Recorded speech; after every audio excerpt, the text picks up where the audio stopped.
Welcome to a Wonder Junkie podcast. I'm your host, Ryan Anderson. Nobody knows what's going on. Nobody knows. Nobody has the faintest idea. The best guesses are lies. You may be sure of it. All right, Brandon Evans, thank you for joining me this morning. Yeah, man. Thanks for having me on. I'm looking forward to the conversation. Yeah, I had Dr. I think you say Navas Habib. He's a friend of yours. He referred you to me because I was talking to him about vagus nerve health and a lot of other subjects, and he totally recommended you and I connect, and here we are. We got on the phone for about an hour, about a month ago, and you have a lot to share. So I really wanted to share your message with more people. So Awesome. Yeah, no, I appreciate that. Yeah, Navaz is an incredible human. So it was wonderful that the two of you connected somehow in the wonderful world of the web. Him and I have been friends for quite a while now. And yeah, if you want to learn about the vagus nerve, he's the guy. yeah, he's full of information. Really nice guy.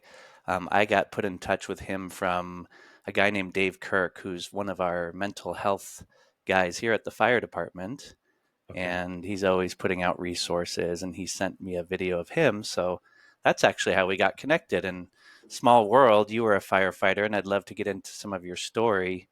I'm hitting my 20-year mark this summer, so I've been doing it a while. So I think we have a lot to relate to on that subject, but more focused on mental health. And I'd like to hear a little bit about your journey and hear about what Fire to Light is, your program. I've skimmed over your website. I've watched a few of your videos, and I'd love to just start to learn myself, and then we'll just share it with the audience. Awesome. Well, I mean, Fire to Light was birthed from just my experience of life. You know, a large part of that over the last 15 plus years was being heavily involved in the fire service, both from a wildland volunteer, and the majority of my career was with a large urban fire department. So as a career firefighter. You know, things started before the fire service, during the fire service, after the fire service. I kind of put all the pieces together of Fire to Light.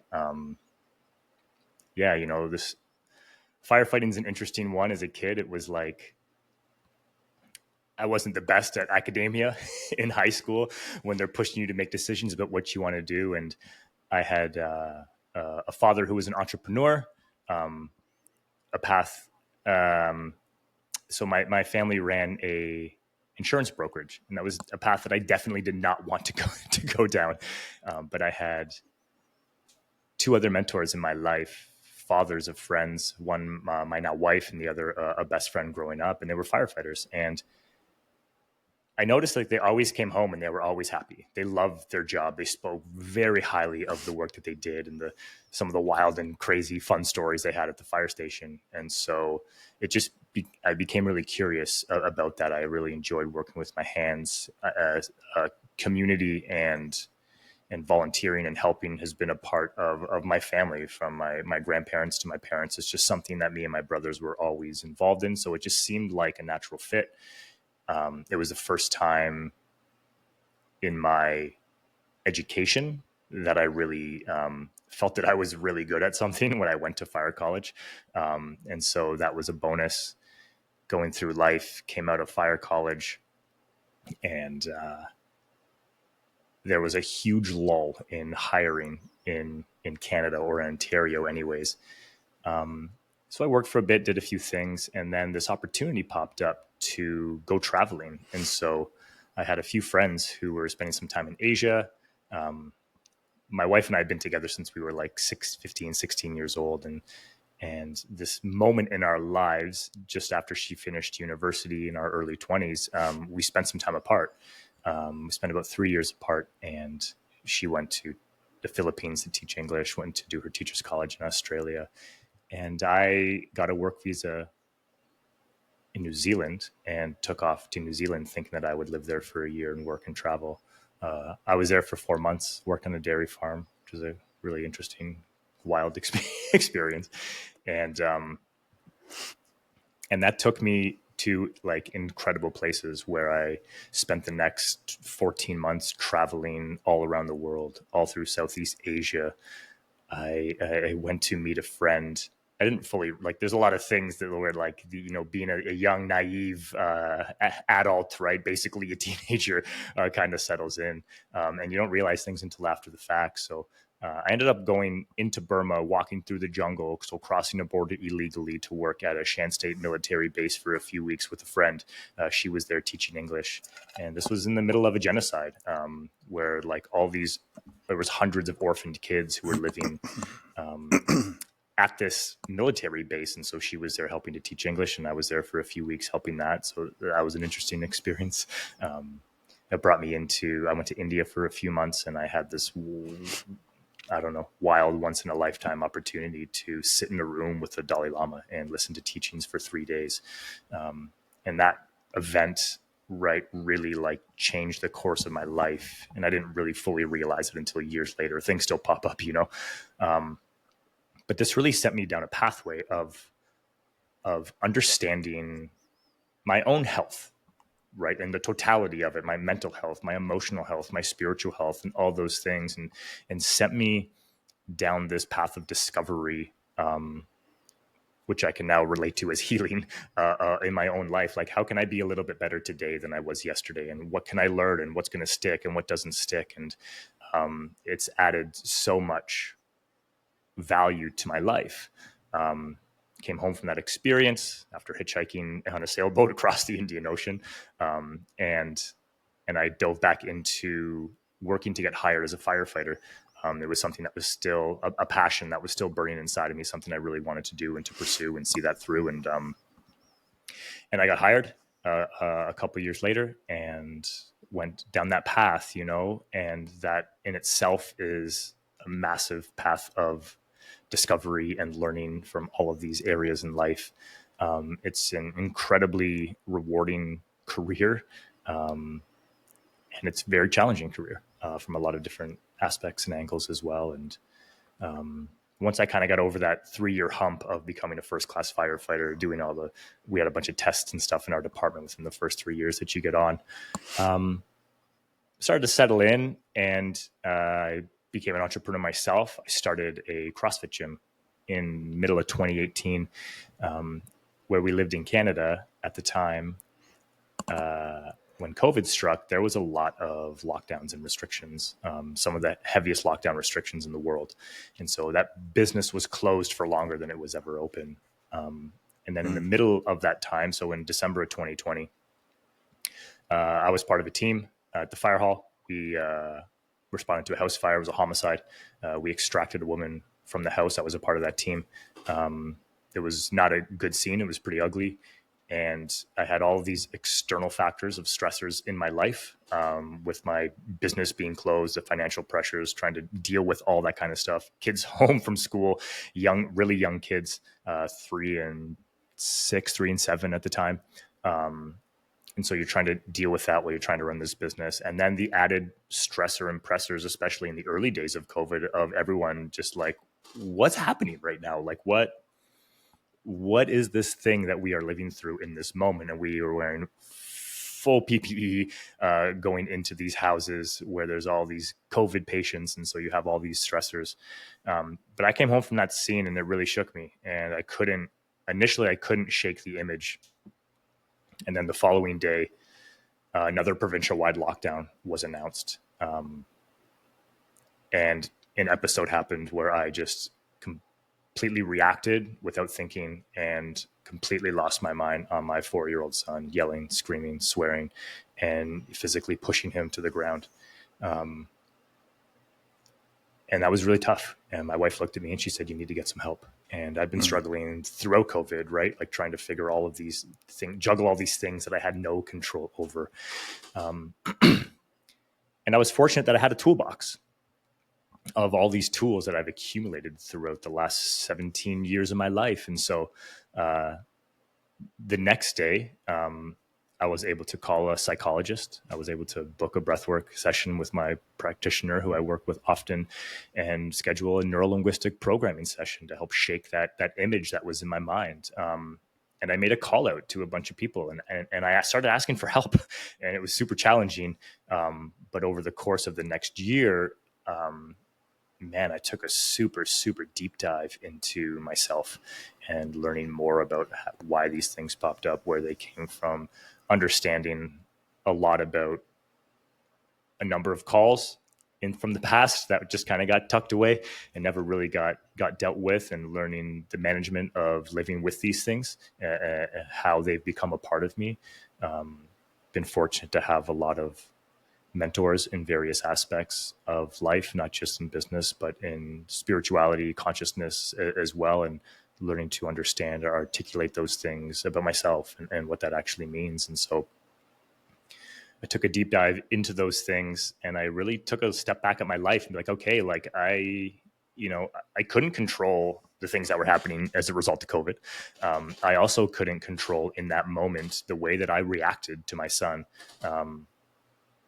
But I realized I could control what I did about it afterwards, and I could work to as best I could to prevent that from happening again in the future, or other things like that. So it was just this another cycle of life and experience of how you get tested from various things in various ways. And so I started to observe just the fire hall in general, the fire service. What are we doing? What have we been doing in terms of mental health? What was happening within the fire station or within our department, individuals going off, not coming off, knowing some of those stories, not knowing all those stories, some as a result of COVID, some it was just, this is accumulation of life, and COVID pushed a lot of buttons for a lot of us in a number of different ways. And some of those individuals I knew, other ones I didn't. And so there was curiosities like, well, what are we doing? And we have the ability to like take some time off, and there's nothing, isn't necessarily a large amount of accountability that needs to happen. Like you need to go and see someone and treat it and this and that and the other. And so I was curious, like if those things were happening, were they happening? And then bigger picture, like what are we doing for mental health in the fire service? And I looked at my own training, and there was a little bit of it, but it wasn't like other areas of firefighting. Like it wasn't like fire suppression, where we have a plethora of training on a very consistent daily basis. And so I got this idea. I had closed my gym at this point. I made a decision to close the gym. It was completely destroyed, for a lack of better words. Definitely financially, even in the membership basis. Did some quick math. It was going to take roughly 18 months just to get back to a break-even point. And so I made the decision to close the gym. And it was the first time that I'd really, in my adult life, not done something. I wasn't pursuing this career of firefighting. I wasn't trying to be the best firefighter for myself that I could be in those early days of becoming a firefighter. And I wasn't starting a new entrepreneurial endeavor. And so I took a few months and just did nothing. And then I started kind of looking at my life and what I enjoyed and things that meant something to me.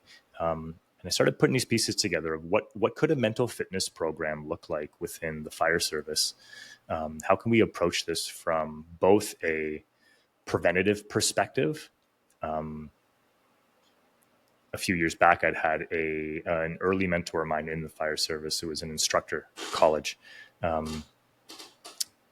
He passed away as a result of suicide. And it really kind of shook me and opened my eyes to be like, whoa, like, if someone asked me to pick somebody, he definitely would not have been the person that I would have picked. It kind of like, for me anyways, there was distance, not having seen him since college. But it was just a shock, and I think a lot of us as firefighters, we go to too many funerals, right, man? Like it's too much, and so I just kind of think like, is there something we can put together both from a positive perspective and a very upstream approach? Like when I looked at how we trained in basically all other areas of firefighting, and like you spend hours learning about an SCBA before you even put it on, let alone use it tactically in an actual fire. Hours just putting your bunker gear on, learning how to do that properly, effectively, efficiently, let alone learning the tools and the hoses and how to pump water and drive the truck and all of those other things, right? we spend hours doing these things from a preventative perspective so that we can perform exceptionally well on the job, because we are going to these wild scenes and events on a very consistent manner. And when I looked at the mental health side of things, reflected obviously on my own experience of life and things that I had learned and been able to put into place when I did find myself at the bottom of the waterfall. And I kind of asked, what's happening in the world of firefighting? Not just my own experience with my own department that I was a part of, but on a bigger scale. And so I started an international, sorry, I started to conduct research on the current state of mental health in the fire service. I was hopeful that I might be able to interview a few chiefs in the United States as well as in Canada. And that quickly turned into me interviewing over 100 chiefs and leaders on 5 different continents, who represent over 1.3 million firefighters globally. So able to take a very deep dive. It was obviously a area of concern for a lot of firefighters and fire services. I was just like straight up randomly emailing people. Then it became this snowball effect of this chief would recommend me to somebody else and vice versa. We wanted to get a leader's perspective in terms of what they're seeing, what they're experiencing, what are they doing in terms of mental health for firefighters. And so we learned a lot of information. We plugged it into a report. So I spent months writing a proper formal report on that. It was a completely independent study. I was really fortunate to have an incredible deputy chief at the time. And as I was starting to put the pieces together, he sat down with me for about an hour or so. I explained to him what I was doing, and he asked me what I wanted. And I said, well, if you're able to give me some time off, I'm not asking it to be paid. Unpaid is fine. That would be wonderful. I didn't necessarily want the work to be associated with the department because I didn't want any red tape on it. I wanted to have some freedom to kind of do what I wanted to do. And he granted me a year leave of absence, an unpaid leave of absence. So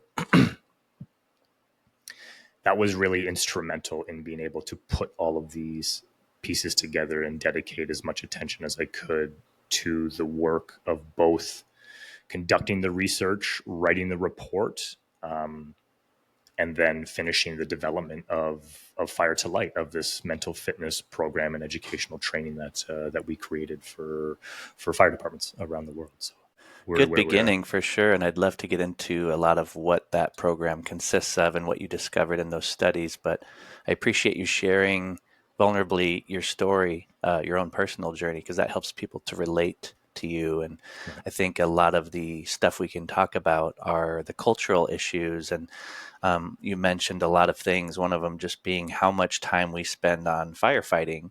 And I think a lot of young people, when they're testing, just like myself, you're excited and you want to do something exciting and you want to help people. And we all come from this similar background, and it's very motivating in the beginning. And there's this camaraderie and there's this seeking to better yourself and get hired. And what happens pretty quickly for most people, I would imagine, but it's not talked about enough, is you realize we don't fight fire.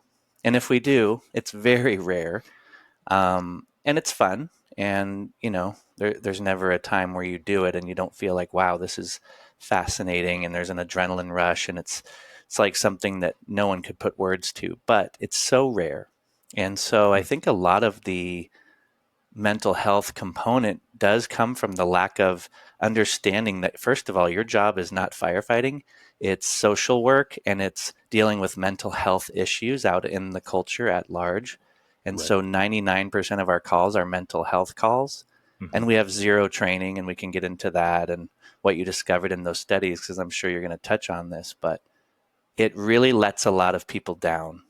And they go from thinking, I'm a firefighter, to actually, no, I just run on people that are homeless and that their mental health is so bad, they're overdosing, and we're going into homes where we're seeing the chaos of Right. the mental health issues of the times. And most people that live in the modern Western culture don't see just how bad it is, because it's Right. like we're all driving around and we just see the good. But we go into the underbelly and we start to see this stuff, but we have zero perspective, maybe a TED talk or a 2-minute training on why this is. And so what ends up happening from my perspective, and I'm sure you have a similar one, is you can't relate to these people. And the culture, the fire culture especially, starts to have this pull yourself up by your bootstraps. Why can't you get your shit together type mentality? And so it prevents you from relating and having compassion or empathy or the ability to even understand the nature of the problem. And nor do we have the tools and resources to deal with it effectively. So what we do is we call an ambulance, we shuttle them to the hospital. They usually don't have the right resources.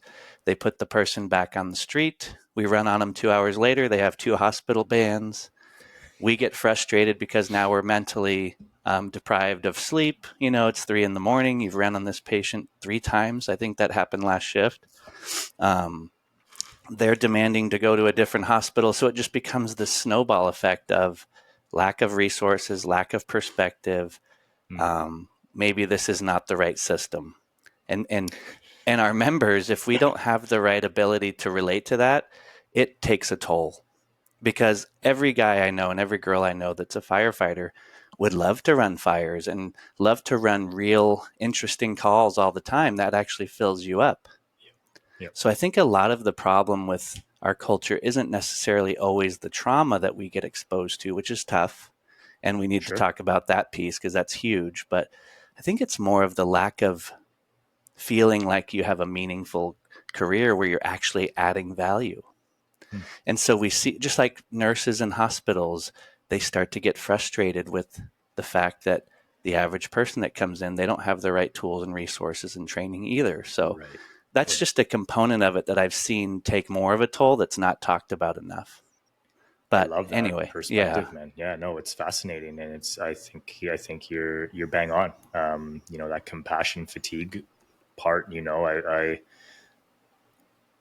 one of the things that frustrated me as a young firefighter, when I didn't have the confidence to believe that I had a voice yet, right, was the manner in which some first responders, some through fire, some medics, some police officers responded to clients out in the community, right? So we got off a truck at one call, car into a bus, city bus, and everyone on scene thought that the individual in the car was drunk. And I listened to 2 medics get out of their ambulance, and one turned to the other and say, "Oh, hey, did you remember the compassion? Oh, I don't think we're going to need it today. Oh, okay." And they walked up to the scene. And I sat there and stood there and I was like, wow, that's fucked up. And then one of my crew members is type 1 diabetic, and he's a part-time medic on the side. Most services in Canada run side by side. We don't run together. Fire and ambulance, they run in separate organizations. And we're on scene. We're assessing what's happening alongside the ambulance, and he goes, "I think I might be in a diabetic coma. Like, we don't smell alcohol. There's no signs of alcohol. Like, he's acting like he's drunk, and that also could be," and that happened to be the case. And so we missed this whole piece. And so there was always this high level of importance, because you go to tummy ache after tummy ache after tummy ache after anxiety call and anxiety call. And like you said, like, they're not fun. It's not a fire. It's not a car hanging over a bridge. And that compassion fatigue sets in. And, that training component, especially for rookies, is like your entire job. The number one priority is to just be compassionate towards people and show a little bit of love, because regardless of what they're going through, you're getting paid to do this job. This is a part of our service and what we do. And your job is to show up and cater to the call, regardless of what it is. Whether you thought you would only be fighting fires and doing crazy things like you see on Chicago Fire on television, versus the reality of what we go to. So I do think it's a really under talked about piece, like you mentioned, and is something that these are components that we implement into Fire to Light around around compassion, around gratitude, and practicing gratitude on a consistent basis, because those types of calls are actually the ones that can be the most challenging. You have individuals yelling at people. Maybe it's a language barrier. Maybe it's just 3 o'clock in the morning. It's their seventh tummy ache of the day, and they're done because they've seen this 14 times. Whether they've been to this patient 2-3 times today, or it's their first time seeing them, and they just get wrapped up into the pile, and that compassion piece gets missed a lot along the way. And not only is it not fair to the citizens that we're serving, it's unfair to ourselves because we are both emitting and absorbing that energy. It's felt by the crews. The frustration of it becomes embedded into the culture in which we live, and it can have really, really negative effects. Yeah. Yeah, that's a big part of it. And then culturally, I think that's just such a big part of the conversation, not only for the fire department culture, which we can get into, but just culture in general as being sick or or Sure. or or a little not healthy. Not to throw it all out, the baby with the bathwater, but when you just look at, say, the United States, for instance, or a lot of the Western culture at large, and you see the nature of addiction piece, we get zero education or understanding about what is addiction. And if we don't understand the nature of addiction at all, which has taken me a long time to read plenty of books and take classes, and I'm so glad I dove into the subject matter because that's 90% of our calls. And if you just look at these people as separate than you, lower than you, feeling burdened by them, and you don't have an understanding about what the nature of the problem is, there's no ability to feel like there's meaning behind your, not only as a firefighter, but just in general, like you see the culture as they're separate from you. And Right. I think just trying to, we all have family members that go through addiction and are suffering from whether it be alcohol or it could be just work. I mean, there's people that are Sure. obsessed with whatever momentum it is, or behavior models, or thought patterns. But I think learning about the nature of addiction would be such a big part of the fire culture, which we can get into with your. I think you had like 8 major themes, and I was looking at your website, and I'm sure you go into so much of this stuff. But I think that the addiction piece is huge because first responders have a lot of addiction in the culture, right? Because they see so much Yes. stuff and they're trying to medicate, and a lot of them it's work. It's 3 companies, a job, it's momentum, and like you said, slowing down, you had the opportunity, which most don't, to reflect and to have that time off and to sort of orient and breathe and do some things that you had some resources for, and you lucked out, that you came across those amazing resources in your 20s and got to travel and get some perspective, because travel is an amazing Yeah. asset. But a lot of guys don't. They get hired, they have kids, they get married, they get busy. And I Yep. always think of busyness as being one of the major components of addiction. And we praise it, we glorify it, we reward it. And so you think you're doing great if you tell someone that you're busy, but actually you haven't had the ability to get into the natural rhythms of your consciousness, your body, to see how you actually feel. So then you get to be Right. 30 or whatever age, and you have a major injury or whatever, and stuff compounds, and then you get the divorce and you get the pain meds, and you get, so I've seen it, you've seen it, the Yeah. suicide, the depression, the alcoholism, all of the stuff that happens. And it's tough to witness. Like you said, we've been to plenty of funerals, Mm. and we've seen the cultural sickness at large and inside of the microculture of the fire service. Yeah. And so I think changing the culture is the piece, not changing the individual, but it does start on the individual level. But we shouldn't expect the individual to feel good when the culture's sick.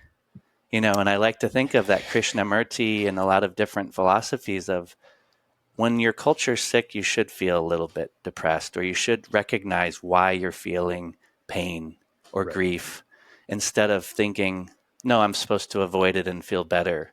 And so it takes courage to slow down and to feel.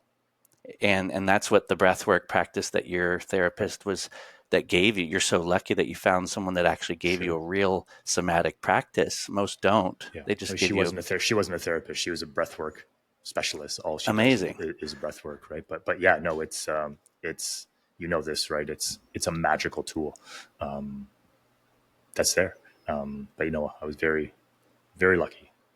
Yeah, that's beautiful because those types of opportunities aren't the norm. And so most people, when they call for help, which takes balls and courage, and Yep. at that point, it's almost too late because you finally said it's a tipping point. Most people don't realize for 10 years how much is compounding. And then when they do ask for help, what do you get? Some basic talk therapy with someone that can't really relate to you for the most part, and then some medicine. And so that system is obviously not working very well. We live in almost the easiest time in human history, and we have the most amount of therapy and medicine, but we have the most bigger epidemic of mental health issues ever. Yeah. And Yeah. it's like, what are the fundamentals? I'd love to hear what your study revealed and hear some of the elements that you started to put together that you think are going to have the most bang for your buck return to prevent issues on the front end and also to like help people that are really suffering. Yeah. We learned a lot about a lot of different things, right? One of the biggest things that we learned was around the lack of consistent training in mental health. Like it speaks to all the things. There was a lot of some of those major themes were a lack of understanding and acceptance of mental health. Like we simply don't know enough about it, and is no fault of our own. No, in the fire service, we have this unique industry where when everyone else says we don't know how to deal with this, just give it to the fire department, they'll do it. So we continuously adding different modalities on, and we're in this phase now of mental health and the demand of departments, organizations, chiefs, leaders. Now you need to become the mental health expert. And I think what we're learning is the messaging that's been coming to us is you're a firefighter, you face a lot of trauma. That means that there's something wrong with you. You need to go and get help. And no one likes being told there's something wrong with us. And there isn't something wrong with us, right? We just have a very unique job. What we learned in our research as it relates to this is that I'm going to put a few things together here. So my mind's going a few places. Okay, over 99% of the leaders we interviewed are acquainted with someone, if not themselves, who has dealt with a psychological injury, right? Over 77% of the leaders we interviewed personally know another firefighter who's died by suicide. Less than 2% of departments have dedicated mental health training for their administration staff. This is of the departments we interviewed. So there's been a lot of talk and a lot of conversation around mental health over the last 10 years. And there's been a lot of incredible things that are happening. I am not saying that there isn't. And it still may seem that there is this do as I say, not as I do mentality when it comes from leadership. There's a lot of questioning. Why is this? Could it come from, is it simply a generational gap, or is it more? In part, it may be. We also have incredible leaders who are in their late 50s, 60 years old, who are leading the charge in this space of mental health. So the ability for some to adapt to change versus others is a real thing.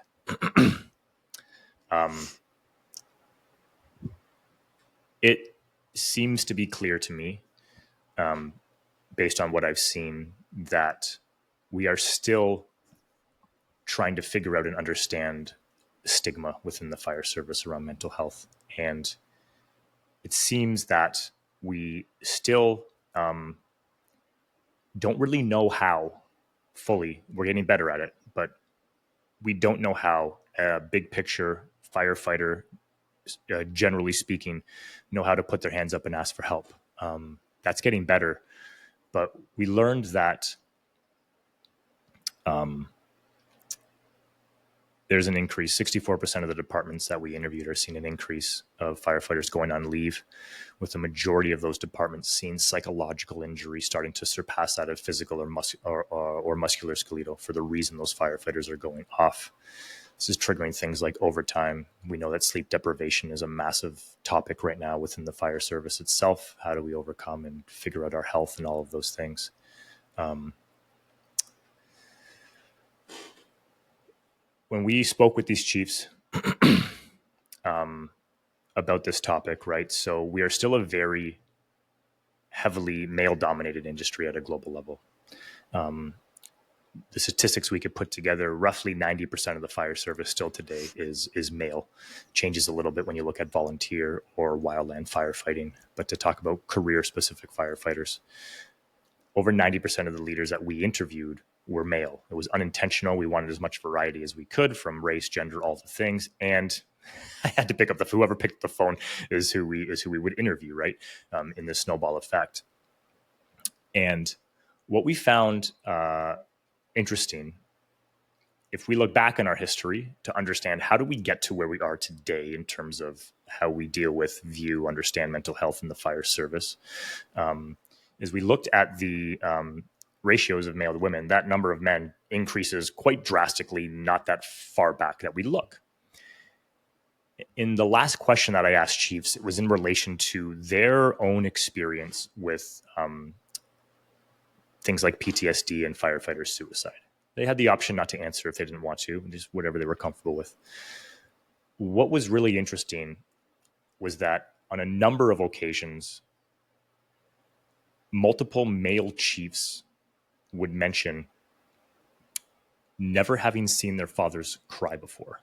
This was typically in relation to them talking about firefighters who have passed as a result of suicide and then going through their own, whether it was a post-traumatic breakthrough, just their own experiences with trauma, right?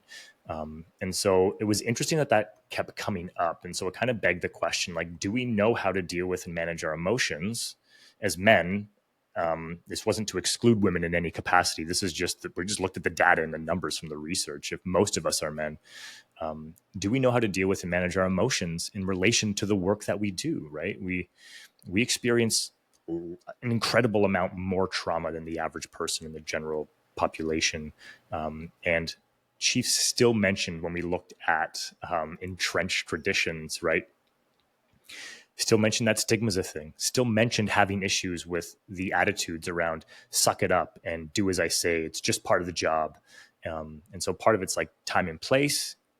And these things are still happening. Maybe not where your specific fire department or your specific crew, because cultures are changing and shifting. And those components are still in place. It may or may not have to do with an older generation who's kind of phasing out, because that's going to be consistent. There's always going to be these things, and they are embedded within the culture. And so it was interesting to learn from not just myself, my own perspective, but from doing the research. Like, these things are still happening in pockets all over the world. And the entrenchment of traditions run far deeper than what we think. And they have an incredibly deep impact on the health and well-being. And so I'll give you a bit of an example.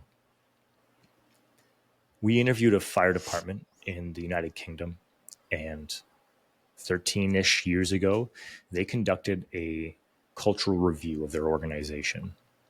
What they learned was that the ranking symbols on chiefs' uniforms, stripes on the shoulders, actually were causing intimidation, and they were preventing their firefighters from going to their superior officers to ask for help. And so, I mean, there was a lot that went into this review, right? This cultural review, but the organization's response was to remove all of the ranking symbols. And at first, this was something that was not accepted. The chief said it took roughly 2 years to kind of get over this hump. Like, it made a lot of individuals real mad, right? The ego goes up. It's like, whoa, like, I worked really hard for these. Like, this was my reward for all the hard work that I did as a station officer, as a chief of whatever level, whatever it might be. What they noticed now, over a decade later, right, 12, 13 years later, is that decision was monumental in creating new levels of understanding and acceptance around health and well-being of firefighters, to I accept and adopt other more kinds of initiatives around mental health, accepting change because change is inevitable. So it opened the door to different types of change coming in within that fire department. And now they believe they're in a place where they're thriving when it comes to wellness, where they have an actual open door policy, not just a chief saying, oh yeah, I got open door policy. And then you go and the door's locked. Or they Mm. simply don't know. They don't know how to have the conversation because they haven't been trained or have a level of experience that you might need. Um, and so, yeah, I mean, these are a few components that we've learned, or a few pieces of data that we learned from the research as it relates to our mental health and how we deal with it, how we manage it, and what's going on in terms of how we understand those things within the fire service. It's fascinating. Yeah, I can see a lot of that cultural stuff still taking place, and it always will, I think, to some degree. Sure. And I can see the positive of it because I remember hearing Jonathan Haidt. He wrote a book called The Coddling of the American Mind, and I've heard Peterson, Jordan, he's from where you're at up Yep. north, talk about sailors and just these male dominated work environments, whether it be a sailing world or whether it be oil riggers or whatever it is. There's a component of this hard masculinity that serves, and it Mm-hmm. sort of evolves to keep people able to do something really tough. And there's Right. parts of what he says and Jonathan Haidt and many others who are like, yeah, let's not just throw the baby out with the bathwater. Let's remember that there's an element to it that's awesome. Because I love that part of our culture too, is this resilience and this ability to be like tough and to work through things. But we're missing the piece that you're talking about, which is the ability to go, you know what? You better, if you've seen, I've had the call where the 8-year-old girl burns and her mother dies in a fire, Right. Right. right? I've had that call and I sat in the ambulance with that girl and it was horrible. And that's a real nightmare. But I also took the time and I was grateful to have the resources on my own. I couldn't find them within the framework that we had. I just was lucky to meet someone down in the jungle, and his sister ended up being like one of my best mentors. But I called her, and she helped me over the next few weeks work through a way to frame that call where I felt it provided meaning, it was still Mm. true, and I got to have the somatic release, the emotional release, the grieving, the Right. feeling. I took some time off work. And I don't think most people do. They get busy, they avoid it, they compartmentalize it. And so it's cool to be tough and it's nice to be, haha, let's laugh about it and go back to eating dinner. But it's going to cause a problem down the road. It's an injury, like you say. And if you Right. don't tend to your hip when your hip hurts and you don't start doing some hip mobility, instead you run and you try to train for an ultra marathon, which is what most guys do. They keep doing the thing. They get on the bench press. I look Yep. at it as you go in there and you keep doing bench press, but your shoulder hurts. What do you think is going to happen when you're 45? And I'm 43 now, and thank God my body's pain free, and I've worked through back injuries, and I've been so Mm-hmm. blessed to find the right resources. And people still make fun of you even on the body component of why are you stretching for 30 minutes, or why do you go to yoga, or whatever these things are. But I look at the mind body connection as like, hey, man, this is a giant living, breathing ecosystem. And if you don't tend to those little subtle things that are hurting, and psychologically, spiritually, those are big things. And if you don't have a little time to reflect and to feel, and you don't take time to grieve and to weep and to process, Mm. you're going to have a major injury. And that's when the big Right. injury happens physically, psychologically, all that spiritually. And that's what we want to prevent. And so Mm. it's an interesting thing where you want to find the balance of this culture has so much to it that's beautiful. And I love it. I love going and having Yeah. coffee in the morning with the guys and the banter and all the fun riffraff, and I think it's awesome. I've learned to really appreciate it. But I also go, man, but we also should be able to have resources and time to heal and to just become preventative health from the front end. Even our newer guys, it's like spend time with the breath, catch the morning sun, try to get sleep on your days off. Don't work a bunch of overtime. I tell guys, don't do your best three, which is your working a bunch to spike your pension. Yep. I say Yep. that'll just destroy your mitochondrial health. That'll destroy your body. It'll Right. destroy your mind. But we need to change those components of the culture where we talk about sleep as important. There's a time 10 years ago where if you talked about taking a nap or getting more sleep, people would just laugh and say, sleep when you're dead. And I'm thinking, like, the number one sleep expert on the planet said this is your number one life support system for your mental, physical Right. health. So Right. now I look at sleep as, like, last night I was in bed by 9, and I make that a priority. And I Yeah. love to get up with the sun. And it's just these little things that we make fun of are actually the big things, you know?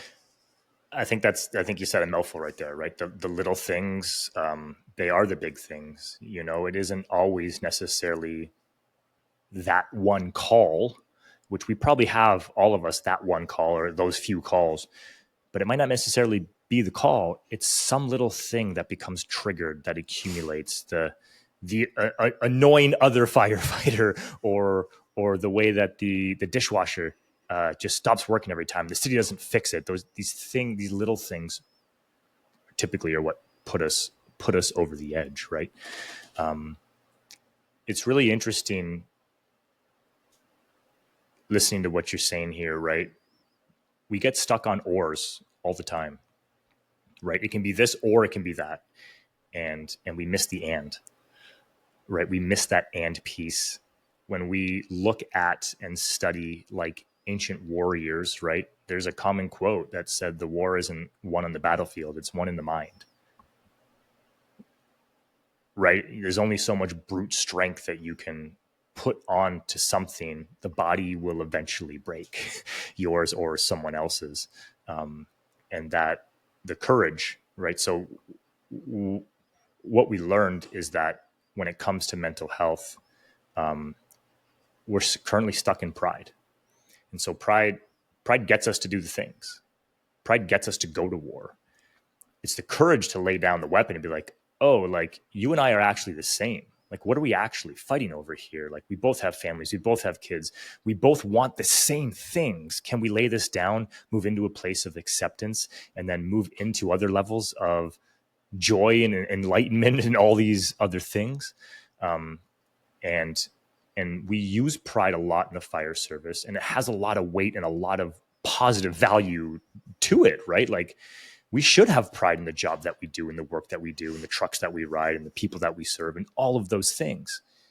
And we need to be courageous enough to understand when we need help, to understand what it actually means to stand up for a sister or a brother when they're hurting. That might actually mean it's gonna cause disruption in your relationship in order to get them the help they need, versus being like, oh yeah, Johnny's drunk again, just put him on the back of the truck, he can't drive today. That may have happened more in the past than it does today. And that comes in a lot of different areas, right? Whether we're struggling psychologically, with our marriages, with our kids, whatever it might mean. And so those and pieces, like, we can be tough and rugged brutes. We need to be. The job has to get done. Nobody wanted to dig through rubble for weeks on end after 9/11, but they did every single day. Because and that speaks to the beauty of this profession and the characters and the people that it attracts, because we care so much. It's about understanding that care and what it means, not just for others, but for ourselves. And to be able to do both of the things, like deal with, manage, mitigate. There's this lack of understanding that, the job comes home with us, and we bring our home life into the job, and those things are so intertwined, it isn't even funny, and we can easily identify them as separate. Like, we grouped or categorized the chiefs that we spoke with, and this is kind of loose, but into two kind of separate categories in terms of the way that they spoke to and about not just mental health, but also in regards to the growing number of firefighters that were going off on leaves. Groups of chiefs, or one group of chiefs, would talk about those firefighters who were going off on leave. And often, without being asked, they would give mention to, oh, their firefighters are off, but it's not mental health related. Now, some departments know a little bit more about what's going on than others. Sometimes it's because of the size, but often there's just confidentiality. So they may know a firefighter's off, but they don't actually know it's because of psychological injury or not. They just know the firefighter is off, which is fine.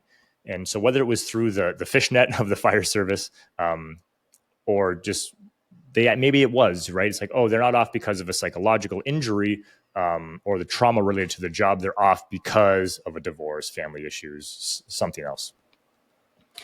And they would speak to this at times as if they actually knew. And maybe they did fully.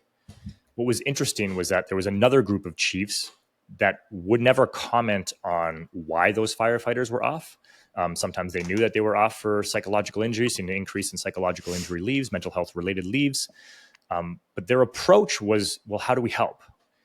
If you are going through family issues, how can we help? Can we find a family counselor, even if it's not a part of our benefits and insurance program? Like, what can we do? Oh, substance abuse. How can we help? Can we bring a substance abuse specialist in to work with you, AA, whatever it might be?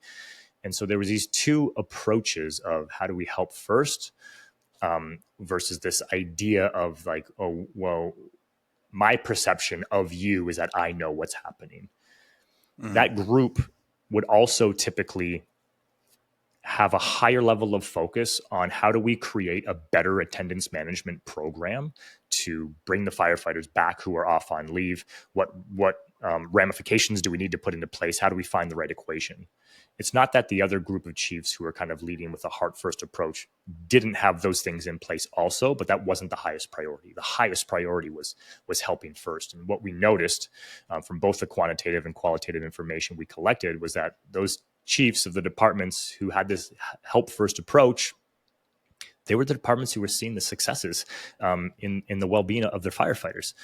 They were the ones who had the most things in place, who had the most consistency, and who would speak of the highest regard of their firefighters' well-being. So that was interesting. What was fascinating about this approach was that on one hand, so when it came to absenteeism, there was this idea through conversation where some leaders would acknowledge that they knew the reason why this individual was off. What we found interesting was that when we spoke to these chiefs around the last question, so again, around firefighters or these chiefs' experience of psychological injury and suicide within their fire departments, there were two things that consistently were said time and time and time again when individuals were talking about suicides. One of those things was that I had no idea this person was even struggling. And the other piece was I knew they were struggling because they were off, but I just didn't think that it was that bad. And so this kind of gave proof to like, we don't actually know what's happening behind closed doors. And so we throw these assumptions down.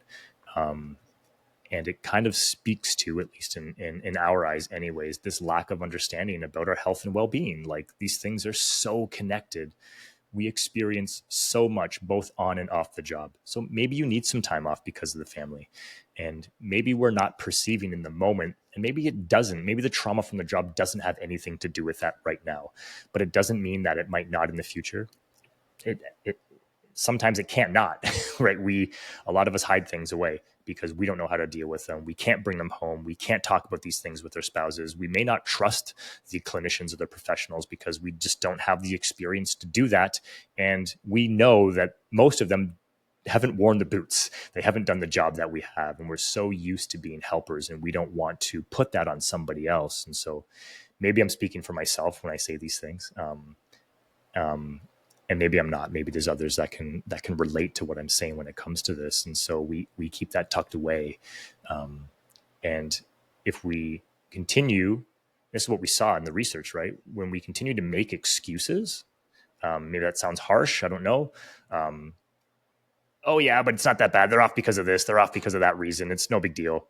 Versus, well, how can we help? How can we help? And what we saw was that help first approach, it really opens the door to trust and building trust. Some departments really struggle with trust, especially as we look at administration to the firefighters, unions, you mix council in there, all those things. We have a lot of trust amongst ourselves. We have this incredible family mentality, this brotherhood, this sisterhood, that most of us take an incredible amount of pride in because it's so beautiful. And there's great big huge trust issues that are right in our face, coming from a lot of different angles, both interior and from the outside in. And I didn't see many areas where we were training on that. Some departments have really incredible people in place that really help.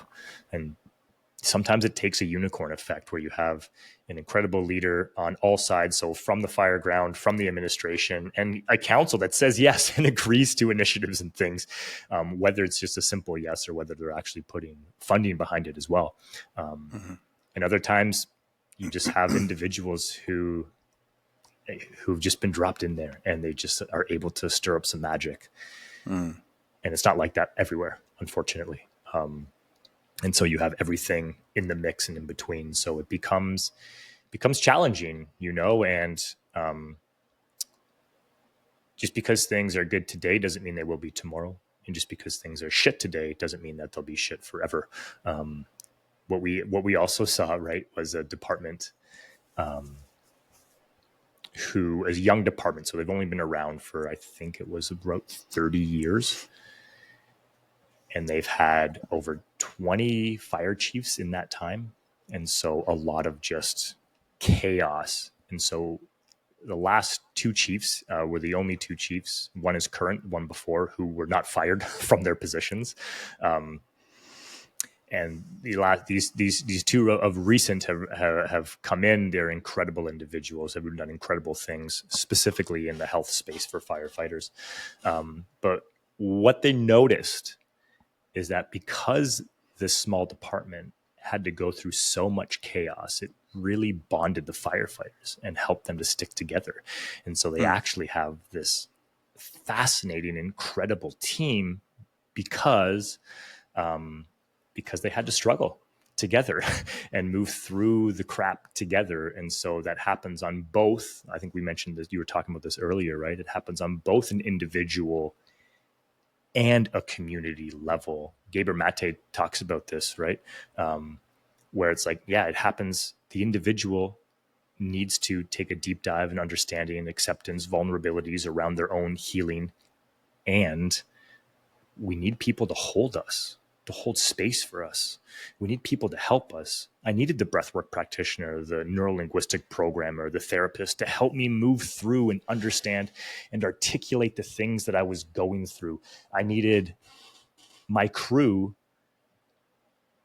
to be able to listen to me when I spoke up about those things that were really challenging to talk about, to learn that, I wasn't alone and others were going through it as well, and to see the ripple effect of conversations like that later on. And so it becomes this interesting piece where all the things need to happen, and we carry a lot of ego in the fire service, probably for a lot of reasons, because at times we need it, right? We need to boost ourselves up to be like, fuck, I guess I am going in there. I'm the guy. I guess I have to do this. Okay, how can I put myself into this state of mind that I'm going to be able to do this really hard thing? And for, there's a large number of firefighters that knew they weren't coming out and they still went in. Time and time again, it happens, right? And that takes something special to be able to do that. It takes an ability of the ego to be able to dive into that of service for others, right? Opposed to running away or not running away, sorry, turning away and not doing those things. And egos show up in a lot of different ways, and they are inhibitors in a lot of cases, because we get into these positions that we fight for, and we say, okay, now it's my turn. I get to do this thing and lay down the groundwork, even though we know someone else is going to come in and change it a little bit later on. And so when we are in those positions, it's like, well, how are we working through our own, not just beliefs of what we think should be in place, but how are we working as a collective with everyone, being able to see our own vulnerabilities as strengths, and being able to accept others' ways of being, ways of thinking, others' actions. Sometimes we're right and we need to be authoritative and put those things in place, and other times we need to be able to step back, right? These are all related to our well-being, to our health. to the decision making, to all the things, right?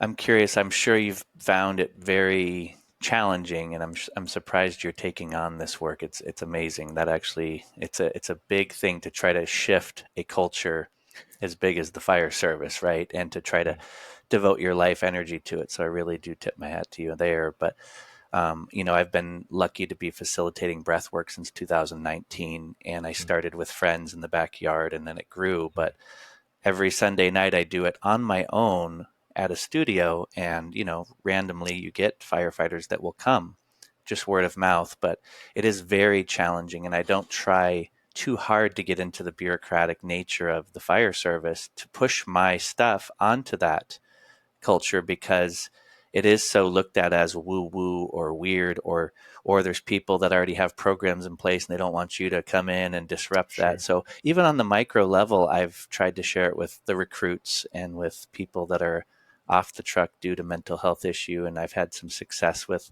some of that. But it's not easy to get these types of modalities into a giant business like the fire service without having too much red tape, as you said. So I'm curious what some of the holdups are when you say that let's see where we can help you first mentality, that shift in perspective, which is huge and it makes a lot of sense. And it's very successful from what you've gathered. And it makes a lot of sense because if you care, it's a cultural thing. Like if I'm working over here at a business and I have all my employees and I actually care about them and about their well-being, they're going Right. to do anything they can to keep coming back and to help me also be successful. And they're going to care about me. So it does seem like there's a disconnect, especially when the departments get bigger and bigger. And if we could get that paradigm shift to happen, which I'm really liking the way you've articulated it, but it's just more about like, what do you need? And you actually do care. It's not like you're just a one and a zero and we need to get you back on the truck, hurry up, or in our culture, there's a thing called the sad pile. And nobody wants to be put in the sad pile because then so-and-so at the dinner table is going to be talking about, well, you're off the truck because you couldn't hack it. And there's Right. lists of people on boards, and it's unfortunate, but like you couldn't hack it club or whatever you want to call it. Oh, And right. that part of the culture is the reason that you see the suicides going up and the issues. So what are you butting up against when you're trying to get your program and your ideas into the department? What are some of the major hangups? The lack of decision making. It's the lack of decision making. It's preventative mental health, like we call it mental fitness. This is a newer thing in the fire service. It's become so there is a very the way that we think and perceive mental health. There's a lot of preconceived notions. You say the word mental health, and we have these thoughts and imaginations from our past of how we perceive that and what that means. Even though it's shifting, changing, and evolving, those things are still there. And so I do feel for a lot of people that this still means maybe it's solely on the hands of a psychologist. It means that there's something wrong with me and I got to go deal with something. I go talk to a shrink about the things that are messing me up. This is kind of like where we're at. And so when we look at the preventative side of things in the fire service, our preventative understanding of mental health is to ensure that we have individuals and teams in place for when trauma erupts in a firefighter's life. SISMs teams, peer support, psychologists, EAP systems, all those things. And we do it well. They're in place. We have them there. But like I said, it's like having a fire truck on scene, but you haven't trained anyone on how to use the fire truck. They don't know how to start the fire truck because they can't find a key for it, let alone put the thing into pump gear, pump water out of it, not even understand that it hasn't even been hooked up to a hydrant to draw. You know what I mean? So I think that's kind of where we're at. We're just kind of learning how to navigate what that fire truck means. And so that's understandable. Municipal governments, which is how most departments are run, man, there's a lot of layers, there's a lot of decision makers, and it just always gets passed on to somebody else. And so sometimes I'm talking to someone who knows nothing about what I've done, even though I've had all these incredible conversations with another group of people. And so trying to connect the dots. Mm, Funding is a huge issue.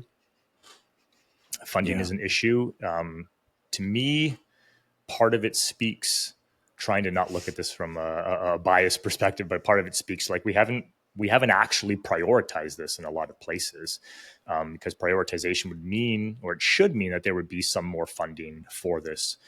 We haven't.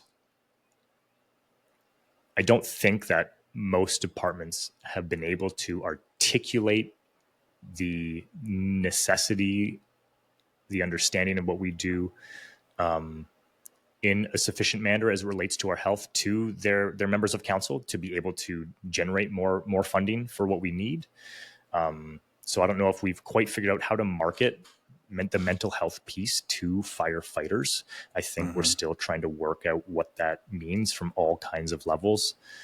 We've put a heavy emphasis on the reactionary side of things. This is the nature of the fire service. We wait for something to burn to the ground to try to fix it. And so that's a piece as well, trying to take this preventative approach. The irony is that we already do this extraordinarily well in most other areas of how we train. And so what I've really come to learn, which is a huge inhibitor in the last few months, is that we, when I say we, I mean fire service at large, right? We view mental health as something that is either going to be done from a mandatory directive or from a voluntary directive. That's how we talk about it. That's how we view it. Part of that becomes from the healthcare side of things. So, from a psychologist, for example, there's a lot of things that are confidential around going to a psychologist and we don't need to talk about. But the way that we think about mental health in the fire service is that, why do we need to be sitting around the coffee table in the fire station talking about our childhood trauma, which isn't what I'm talking about at all when we look at mental fitness and just providing tools and initiatives, right? But this is where the mind goes. We've put a bunch of investment over the last 10 years into mental health. This largely speaks to the reactionary side, ensuring those things are in place. Most departments have done some form of preventative program or initiative in the past, and a lot of them are unsure on how that thing turned out, because it becomes a very complicated, challenging thing to track the success of it. It's hard to track those who didn't take their own life. It's hard to track when you make something voluntary. Oh, well, they didn't uptake it. They didn't do it, but they don't understand. They don't understand it. They don't know why they need to do it. When you show up with a new tool for the fire truck, someone might say, what is that thing? Oh, let me show you. I'm going to show you how it works. I'm going to educate you on what it is. We're going to talk about the awareness of this tool to bring it into your scope. And then we're going to get out in the field and we're actually going to apply the knowledge we learned hands-on to use this tool on the scene. And then when you do that enough, you become a technician, right? Mm. We're in the awareness phase still of mental health. And Yeah. all the things we've talked about today, a lot of us don't have the tools. We don't know how to use them because we don't have them. We haven't been shown how, or we haven't learned or been shown how to articulate the things that we're already doing really well in contribution to our mental health, that those things actually relate to our overall well-being, spiritually, emotionally, mentally, psychologically, all of those, physically, all of those things. And so these become big inhibitors, that lack of understanding, the lack of decision making. And honestly, there's too many layers.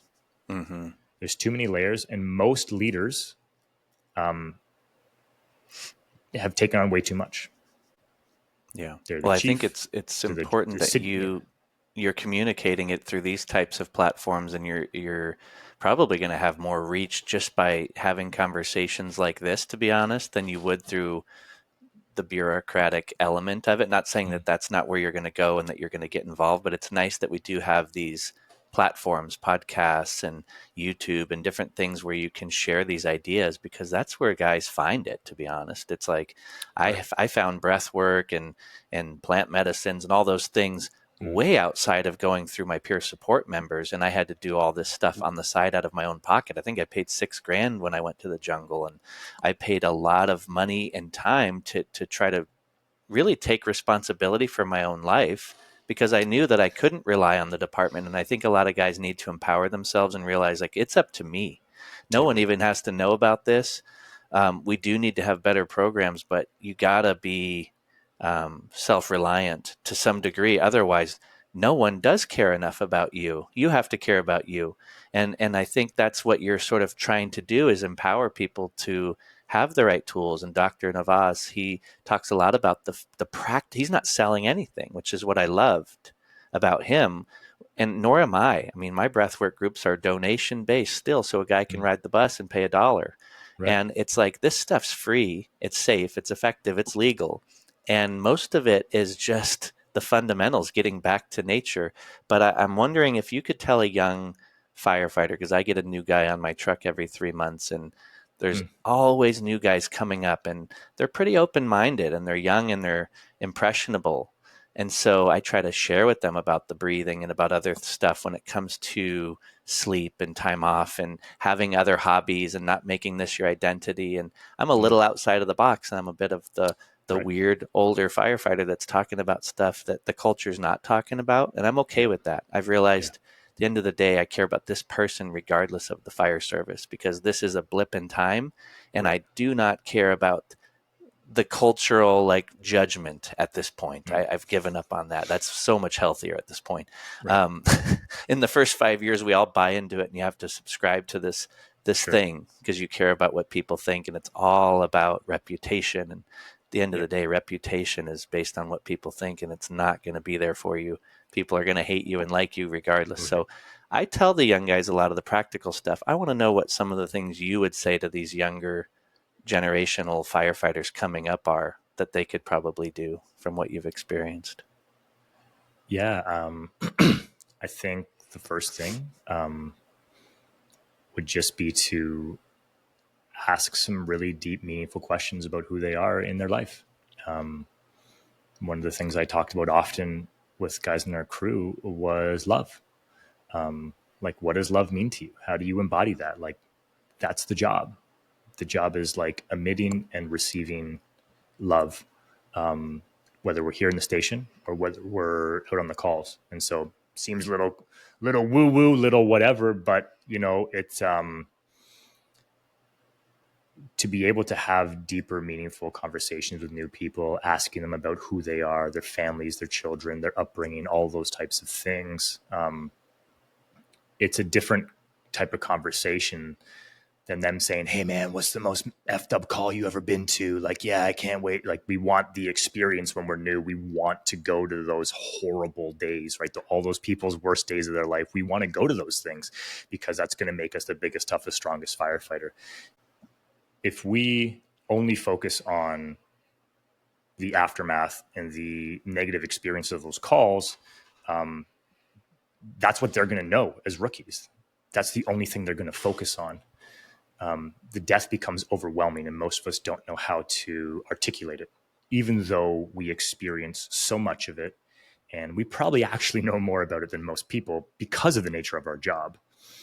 And so I would encourage new individuals to make sure they're resting, to make sure they're exercising, and to make sure they have some form of self-care practice in place, whether it's meditation, whether it's breath work. I would encourage them to come into the gym with me and exercise with me. And part of that would mean that afterwards, we're going to sit down, we're going to do 5 minutes of breath work. And so part of that, I think, isn't just doing it on your own. It's crew, not necessarily crew dependent. Definitely do it on your own. But find another firefighter who's willing to do that with you when you do these training things. One of the things that that is, I think, really valuable for new firefighters is helping them to understand how the job is connected to the rest of our life. Not just the calls, the calls, the call. How can we think differently while we're conducting CPR on somebody? How can you learn to put a hand on someone's shoulder and identify that maybe someone just needed a hug today? That's all they needed, because they were having a rough day. And to point out when others aren't treating people right, whether it's in the hall or whether it's on a scene, and to learn to have open, honest, really truthful conversations as a crew. And so to be able to lead by example, to call out another firefighter, a captain, even some level of chief, when racist things are said, misogynist things are said, when they've simply crossed a line, that helps newer firefighters to say, oh, here's someone who cares. And then if you're also having these open conversations with them, it just shows a level of compassion that becomes the most important thing when you are going on a call. Because it's really easy, as you said, to get caught up in the, fuck, here's another bullshit call. And so when the new firefighter is starting to dive into that area of the culture, it's to call them out on it right away and to remind them why they're here, and to lead by example when you do wake up at 3:00 in the morning and you don't want to go anywhere because you've gone to 14 of these things today, and it's part of the job, and you're setting the tone for somebody else. And I think this, I mean, I didn't do it 100% of the time. Guilty as charged. It's a challenging thing to move through, but if those practices are in place, then we're able to do that. And what I think a failure, I think that's the right word, of the service with new firefighters specifically. And this is just coming to me so we can chat about it, but it's, you okay? You get back from a rough call, their first VSA, their first deceased person. You good? Yeah, I'm good. Like, what do you expect them to say? 99% of the time, they're probably going to say, yeah, I'm good.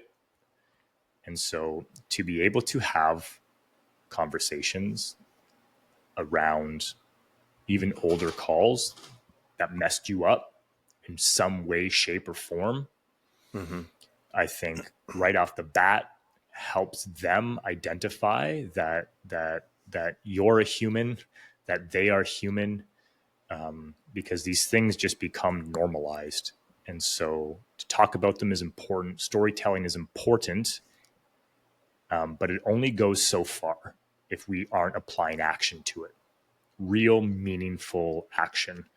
And so physical exercise is great because most, especially young firefighters, are probably still pretty active getting into the gym, but we need to start connecting that to the rest of our well-being. We need to start better identifying the importance of rest, because it's really easy to have a part-time job as a firefighter. It's really, and we're used to distracting and busying ourselves. I love breath and breath work because it's an area of our job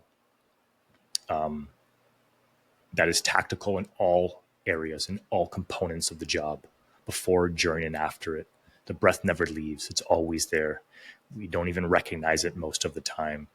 And we're brought into a space in recruit class where we have to become aware of our breath because of our survival, right? You're doing RIT training. You're putting your SBBA on for the first time. You're going to see how long you can last with it. How long can you conserve your air? Because if you get trapped, you're screwed and you need it. So if we can start connecting that to life outside of the SCBA, we can start learning how to breathe on the way home from a call, on the way to a call. We can start learning how to breathe while we're on the call. And it ain't rocket science, right? It's just becoming aware of the breath, learning a couple simple tools that can carry us through, help us deal with our own stressors, our own anxiety, our own depression, our own body as it moves through the ins and outs and the nervous system reacting to the type of lives that we live, both on and off the trucks. And so I would probably start, as a long-winded question or answer to your question, I would probably start with the breath, because I really believe it's one of the easiest ways into the the world of self-help, if you will, or self-improvement, it's connected to everything. It is massively instrumental in our own well-being as well as others. As someone else is pissing us off around the kitchen table, you can use your breath to calm down, to regulate your own actions, the way that you react, or you can allow it to just get out of control if you're not aware of it. And so I think it's an interesting place to start, especially for new firefighters. We're doing it anyway. And if we can learn to connect that to things outside of the equipment and tie it to our psychological safety as well as our physical safety, then we can start sharing. It helps to connect all the other things that we try to embed within our new firefighters to make them the best firefighters that they can be. And it's incredibly valuable. I love that. Those are some great tips. And I feel the same way about the breathing. We're good at triage as first responders. We get good at seeing what the most effective thing we can do is to have the most leverage in critical situations. And you start to apply that to life and suffering and things like that. And I've always been like, well, you know what's funny is that the breathing apparatus, the first thing we check off in the morning is our SCBA. It's a self-contained breathing apparatus. For those that don't know what that is, it's our bottle with our mask and it's our lifeline. And you're taught that in the academy. And it's like, you know what, in the morning and throughout life, if you start to cultivate that relationship with the breath, it slows you down and it actually is your nervous system manager. And Yeah. I think that just that relationship, like you said, is the most important piece because from that comes a little more clarity, a little more time, a little more space, and a little more ability to be more lucid and more present. And it's like it compounds and it's sort of the best thing you can do. And one of the best ways to do it is to just start by paying attention to it in the morning and learn a couple basic fundamentals. You don't have to go to some crazy pranayama class or read all these books or go to all the workshops. I dove deep, but I don't expect people to. I'm Yeah. like, just slow it all down. And here's a couple fundamentals and it's so powerful. And then, now I've learned a lot more in the last few years about light and how important it is to be outside more. And so I spend Yeah. my whole life now outside if I can. And if I'm not, I have these crazy Nira lights on me if I'm on a screen. But Yeah. just Yeah. the impact of light on the mitochondria and on mental health. And so, anyway, some of the stuff is just free and it's so effective, but it doesn't require some crazy retreat or some big workshop or some huge program. A lot of times it's like, no, just think about your body as a giant living, breathing, interrelated thing to our environment. Yeah. And don't be on the blue screen in the middle of the night. When you come back from a call, don't look at your phone, or it's That's simple probably the stuff. second. That's probably the second biggest piece is like put the phone down at night. Like put it down. Don't pick it up. You Hmm. don't need to know what time it is. It doesn't matter. Set your alarm to wake up in the morning, whatever time you need to wake up, and Hmm. just leave it the fuck alone. Yeah, because there is a lot of people now, and you'll notice in the last 10 years, doom scrolling and blue lit, at night. And I wear a blue block. I have to use an iPad now, which I can't stand. I wish we still had the paper where we could write our EMS Right. calls on it. Because Yep. now you have an automatic blue light, and I'm the guy that charts a lot, so I wear these funny blue blockers at night, and I don't care. It's like wearing shoes or boots on a call. To me, Right. it's just an environmental factor. And Yep. I don't really think it should matter what it looks like. It's like wearing another piece of protective equipment. Yep. Anyway, there's a question I like to ask people, and it's if you were going to die today, what would you want to share with the world? If I was going to die today, what would I like to share with the world? Yeah. If this was Hmm. the last thing you could do is record yourself speaking and this was the last thing you could say. It's an interesting question. Um,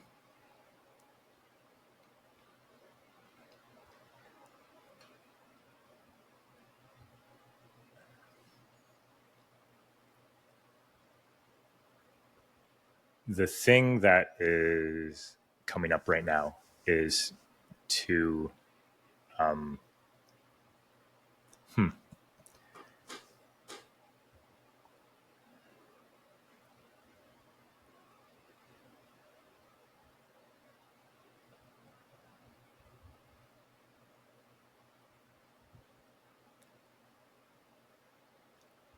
I think if I was going to die today and I could share one thing with the world,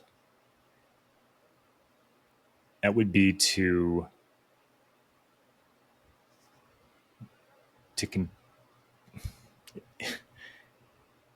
continue to understand who you are and the love that exists within you, and continue down a path of discovery as to how that love is connected to every single thing and every single person that you will ever meet.